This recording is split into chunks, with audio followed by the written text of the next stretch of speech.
Tentang rangkuman organisasi sektor publik. Ya, yang pertama, sektor publik menurut Mardiasno tahun 2002 dalam kurung dipandang dari sudut ilmu ekonomi sektor peduli yang sering didefinisikan sebagai suatu entitas yang aktivitasnya berhubungan dengan penyediaan barang dan jasa untuk memenuhi kebutuhan dan hak publik. 2. Sektor publik pun diartikan oleh Indra Bastian sebagainya. Oke.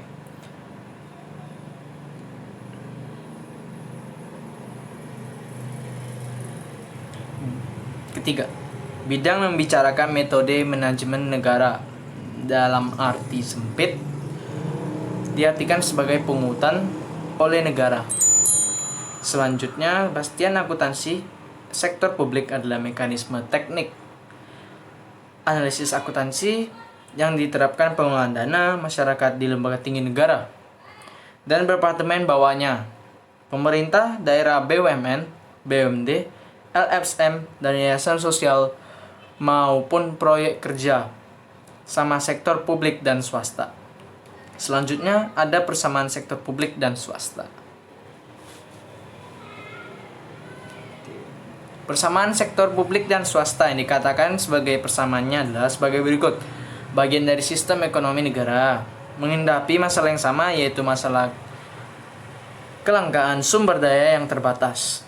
Pola pengendalian manajemen keuangan yang sektor publik dan sektor swasta sama-sama membutuhkan informasi yang andal dan relevan. Dan menghasilkan produk yang sama. Dan juga yang terakhir, kedua sektor diatur oleh peraturan perundang-undangan dan ketentuan hukumannya. Perbedaan. Di sini dikatakan perbedaan sektor publik dan negara,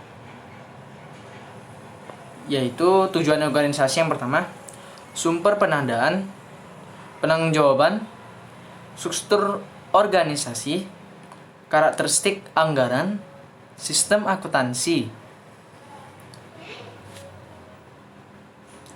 Komponen-komponen apa saja di lingkungan sektor publik? Yang pertama, faktor ekonomi. Yang kedua, faktor politik.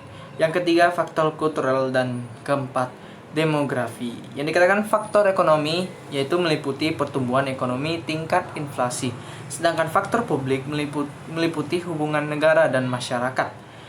Yang ketiga, faktor struktural. Dikatakan struktural berarti meliputi keragaman suku, ras, dan agama. Demografi meliputi pertumbuhan penduduk, struktur usia penduduk, migrasi, tingkat kesehatan. Dikatakan ruang lingkup dalam huruf besar, garis besar, ruang lingkup akuntansi pemerintahan. Pemerintah pusat adalah Presiden Republik Indonesia yang memegang kekuasaan pemerintah negara Pancasila dan dibantu oleh wakilnya presiden dan menteri-menteri. Standar akuntansi pemerintahan dalam kurung SAP adalah prinsip-prinsip akuntansi yang diterapkan dalam menyusun menyajikan laporan keuangan pemerintahan. Kerangka konseptual akuntansi pemerintah adalah konsep dasar penyusunan pengembangan standar akuntansi pemerintahan. Dan yang di sini selanjutnya SAP berbasis struktural atau SAP yang mengakui pendapatan, bebas aset, utang dan ekuitas, dan pelaporan finansial. SAP berbasis kas menuju aktual adalah SAP yang mengakui pendapatan, belanja, pembiayaan berbasis kas, dan sebagainya. Sistem akuntansi pemerintah adalah rangkaian sistematik dari prosedur, penyelenggaraan, peralatan, dan elemen lain untuk mewujudkan fungsi akuntansi sejak analisis. Struktur pemerintahan daerah. A. Pemisahan kekuasaan pihak eksekutif menyusun anggaran selanjutnya disampaikan pada pihak legislatif untuk mendapatkan persetujuan. B. Sistem pemerintahan otonomi. 3 lingkup pemerintahan Indonesia adalah pemerintahan pusat, provinsi, kabupaten, dan kota. C. Pengaruh proses politik untuk mewujudkan kesejahteraan rakyat dan keseimbangan finansial.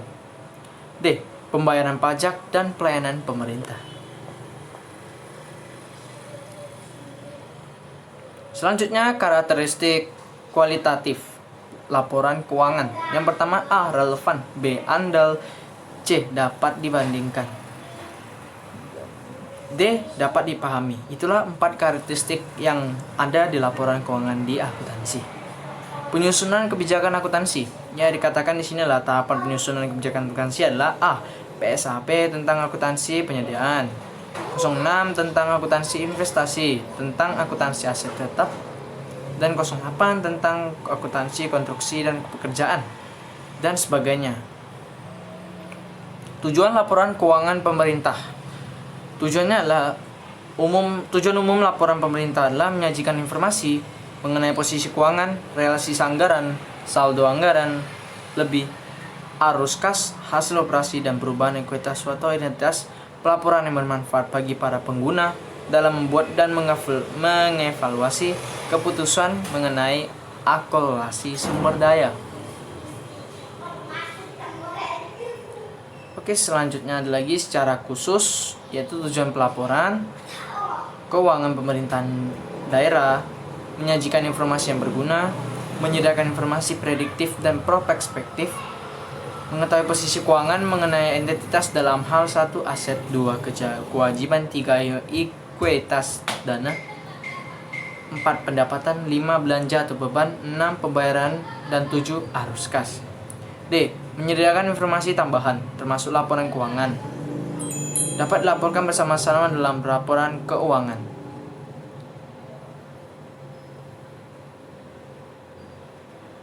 Yang terakhir yaitu peranan laporan keuangan pemerintah. Apa saja peranannya?